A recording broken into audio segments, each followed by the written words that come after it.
عن جابر رضي الله عنه قال قال رسول الله صلى الله عليه وسلم العلم علمان علم في القلب فذاك العلم النافع علم على اللسان فذاك حجة الله على ابن آدم হযরত জাবির রাদিয়াল্লাহু তাআলা আনহু হতে বর্ণিত আছে যে নবী করিম সাল্লাল্লাহু আলাইহি ওয়াসাল্লাম ইরশাদ করিয়াছেন ইলম দুই প্রকার এক ওই ইলম যাহা অন্তরে প্রবিষ্ট হইয়া যায় ইহাই উপকারী ইলম দ্বিতীয় ওই ইলম যাহা শুধু জিহ্বার উপর থাকে অর্থাৎ আমল ও ইখলাস হইতে খালি হয় উহা আল্লাহ তাআলার পক্ষ হইতে মানুষের বিরুদ্ধে তাহার অপরাধী হওয়ার প্রমাণস্বরূপ অর্থাৎ এই ইলম তাহাকে দোষী সাব্যস্ত করিবে যে জানা সত্ত্বেও আমল কেন করো নাই عن عقبة بن عامر رضي الله عنه قال خرج رسول الله صلى الله عليه وسلم نحن في الصفة فقال أيكم يحب أن يغدو كل يوم إلى بطحانا أو إلى العقيق فيأتي منكم بناقتين كوماويين في غير إثم ولا قطع رحم فقلنا يا رسول الله نحب ذلك قال أفلا يغدو أحدكم إلى المسجد فيعلم أو يقرأ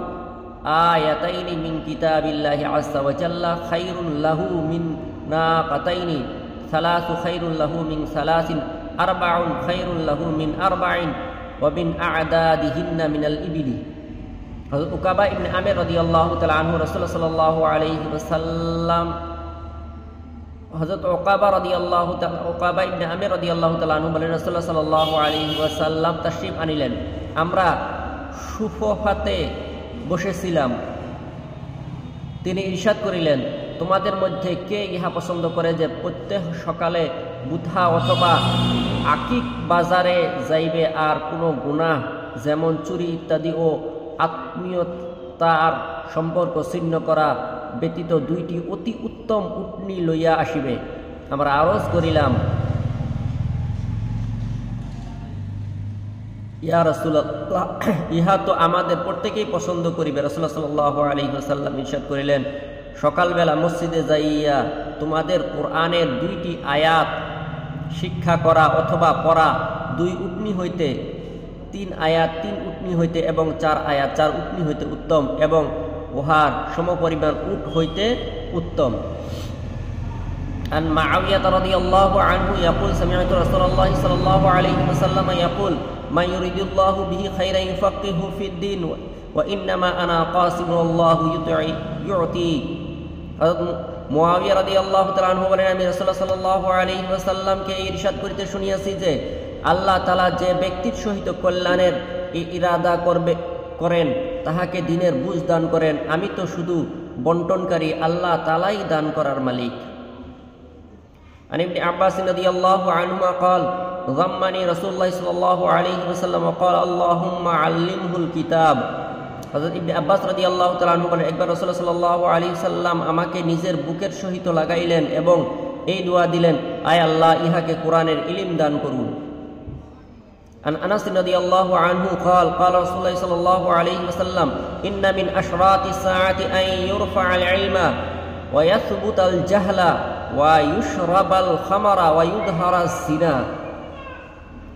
আনাস রাদিয়াল্লাহু তাআলা আনহু বলেন রাসূলুল্লাহ সাল্লাল্লাহু আলাইহি ওয়াসাল্লাম ইরশাদ করিয়াছেন কিয়ামতের আলামত সমূহ হইতে একটি এই যে ইলম উঠিয়া লওয়া হইবে অজ্ঞতা আসিয়া পড়িবে প্রকাশ্য মদ্যপান করা হইবে এবং ব্যভিচার ছাড়াইয়া পড়িবে عن ابن عمر رضي الله عنهما قال سمعت رسول الله صلى الله عليه وسلم يقول بين أنا نائم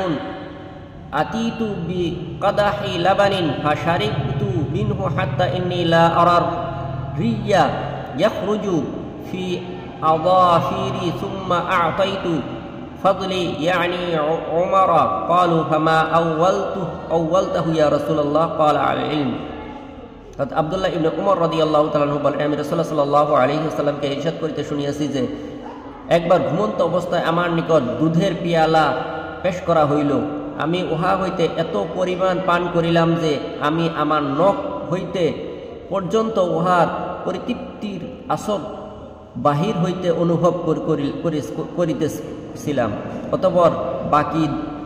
দুধ আমি উমরকে দিলাম সাহাবা রাদিয়াল্লাহু তাআলা জিজ্ঞাসা করেন আপনি ইহার কি ব্যাখ্যা করিলেন ইরশাদ করিলেন, ইলিম অর্থাৎ হযরত ওমর রাদিয়াল্লাহু তাআলা আনহু রাসূলুল্লাহ সাল্লাল্লাহু আলাইহি ওয়াসাল্লামের ইলিম হইতে পরিপূর্ণ অংশ লাভ করিবেন। عن أبي سعيد الخدري